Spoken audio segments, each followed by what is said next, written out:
So session 2, let's go ahead and do session 2, which actually gets us into level 1, positional leadership, the upsides and the downsides. On level 1 leadership, people follow because they have to. When you have a position and a title, you're the boss. People have to do what you tell them to do. And you got to start there. That's where everybody starts at. So your authority comes out of your position. And leaders should celebrate earning level 1 leadership, but shouldn't plan on staying there. Now, we'll learn more about that, what that means as we get through this, but we'll go ahead and move on. The 4 upsides of positional leadership. Number 1, a leadership position is usually given to people because they have leadership potential. Now, that's pretty much a given, isn't it? Sometimes you inherit a position because you're next in line. Sometimes people see potential in you and think you can do the job. I remember when I was a clerk, I never thought about doing anything different than what I was doing. I was going to retire there at that job. I had a pretty good job, and my boss looked at me one day, and he's quite a bit younger than me. He looked at me and he says, "Why are you not doing what I'm doing?" I'm like, "I never thought about it." He said, "Why have you not thought about it?" He said, "I think you can do this job as good or better than me. Why have you not done this?" No one had ever told me that. Never crossed my mind to try to be a store manager or move into management. But he saw potential in me, and he helped me climb, get promoted, and climb from entry level to a store manager. So receiving a leadership position is a compliment and should be celebrated. So I was really thankful for what he did for me, because it changed my life, not just to make me a store manager. It changed my mindset to understand what it meant to work with people and to be a better leader with people. Because when I became a store manager, I wasn't a good store manager. I had to learn that. I had to go through all the trials, all the relationships. I had to learn how to work through level 2 permission. I tried to take shortcuts. It didn't work. I had a lot of mistakes.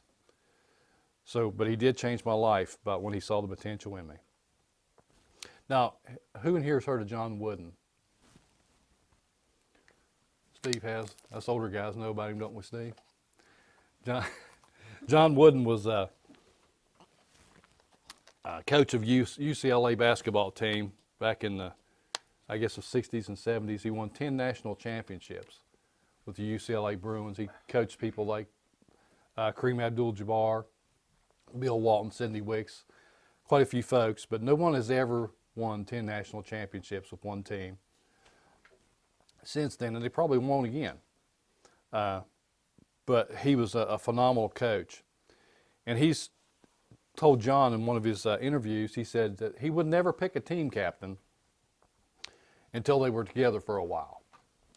Didn't matter how talented, how gifted they were, he would make sure that when he brought them together, he'd observe them and see who was the actual leader on the team. And then he would begin to coach and train the leader then, but not until he observed them. So secondly, a leadership position means authority is recognized. No one's a leader until it's ratified in the hearts and minds of the followers. That's a pretty powerful statement.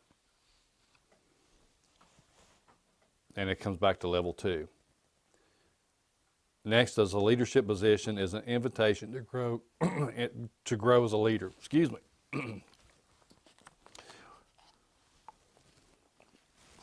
I thought this was pretty interesting. John said that when asked what the number one thing to change to improve the organization, most people would give the list of P's. Production, people, product, pricing, position, policies, or procedures. Very few said, me. I need to change me. And it's so true when you're a leader. If something has to change, the leader has to change if they want that positive change to be carried throughout the organization. Number 4, a leadership position always allows potential leaders to shape and define their leadership. The position they receive may be defined, but they're not defined yet. You don't know what kind of leader you are until you get that position. Francis Hesselbein said, leadership is much more about what you do, is much less about what you do, and much more about who you are. If you view leadership as a bag of manipulative tricks and charismatic behaviors to advance your own personal interests, then people have every right to be cynical. But if your leadership flows first and foremost from inner character, integrity of ambition, then you can justly ask people to lend themselves to your organization and to its mission. Now, think about that for a minute. Not just in your workplace, but throughout your life. Have you ever had someone try to get you to join in their efforts to do something and you knew you was being manipulated? Didn't feel too good, did it? Someone had an agenda. So it's real critical to understand that principle. So when you take any position of leadership, you have to receive an opportunity. You do receive an opportunity to define yourself, and it can be the catalyst that enables you to grow to the next level. And there's 3 questions that help shape and define your leadership. First one is, who am I? Know and understand yourself first. I think it was Leo Tolstoy said, if you know the ways of the universe and you don't know yourself, to know yourself, if you know the ways of the universe and you don't even know about yourself, you don't know anything. So if you don't understand what your values and your passions are, it's kind of hard to understand other people. Real leadership is about understanding yourself first, then using that to create a superb organization. Leaders must free their subordinates to fulfill their talents to the utmost. However, most obstacles that limit people's potential are set in motion by the leaders and rooted in his or her own fears, ego needs, and unproductive habits. Now, that was in, I think it was in chapter 1. And we really have to be aware of our blind spots as a leader. It's so important to understand that, we have blind spots. I have blind spots today that I don't know about.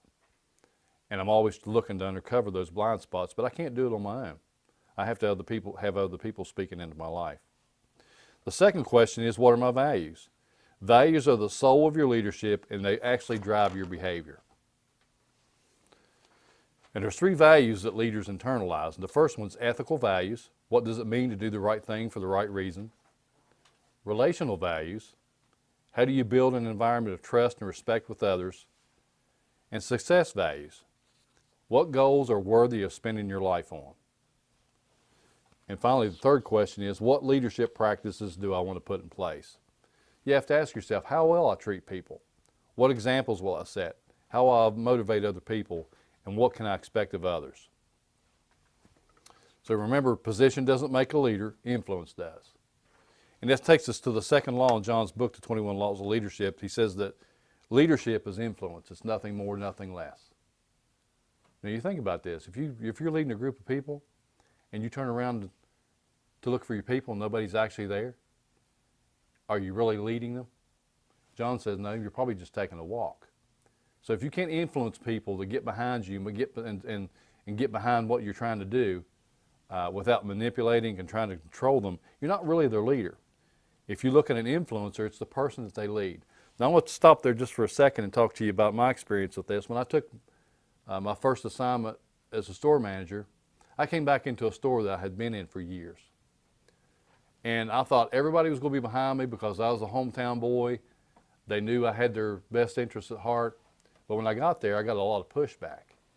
And I didn't realize that there was a couple leaders inside there that the people were actually going to. And so it took me a little while to figure out these 2 people were actually pushing against me and the people were following them. And I had to really examine myself about my relationship with these other 2 people. So I had to get those 2 on my side to understand what we were trying to do, because they were actually influencers for the rest of the people. They were following them. So if they weren't going to follow them, I couldn't get anything done. I was always felt like I was running uphill. So find out who you're not on level 1 as well.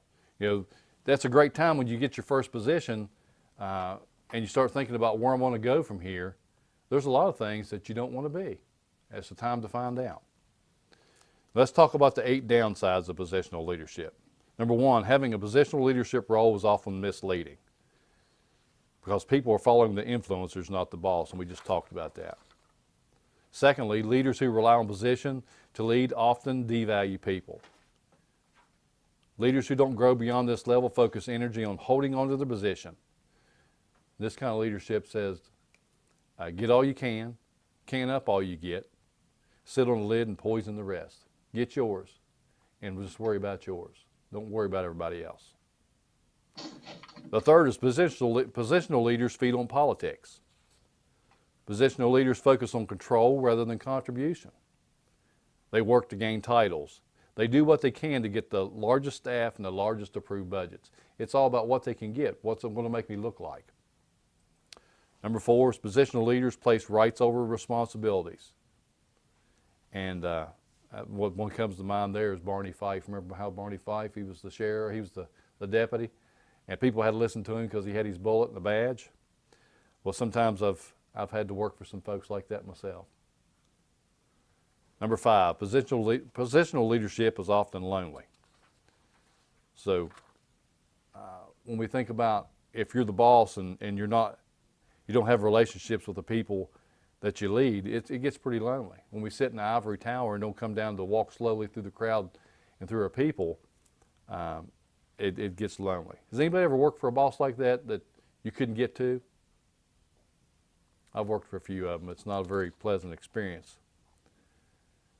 Leaders who remain positional get branded and stranded. So reputation keeps them from moving forward and upward. So when you think about a level 1 leader who's not growing, not intentionally growing, no one's looking to promote that leader. But when they see that you're growing, you're learning, and you're starting to work with people, your leader is going to find ways to use you in the organization. Number 7, turnover's high for positional leaders. They lose the wrong people. Nobody wants to work for a bad leader. Number 8, positional leaders receive people's best, their least, not their best. So when people follow you because they have to, they only do what they have to. Positional leadership cultivates clock watchers and the lack of innovation. Now this is an indictment for any of us. If our folks can't wait till 5 o'clock, if they're clocking out 5 minutes till 5, and they're out pulling out of the parking lot at 5:01, and that's happening every day, we might ask ourselves, why are they trying to get out of here? And I used to be one of those. I used to be a clock watcher. I wanted to leave 5 minutes early, be 5 minutes late when I got there.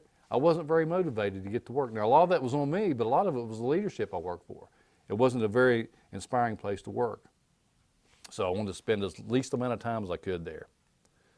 So nobody ever built anything great with little effort from their people, and positional leadership never inspires greatness from your people.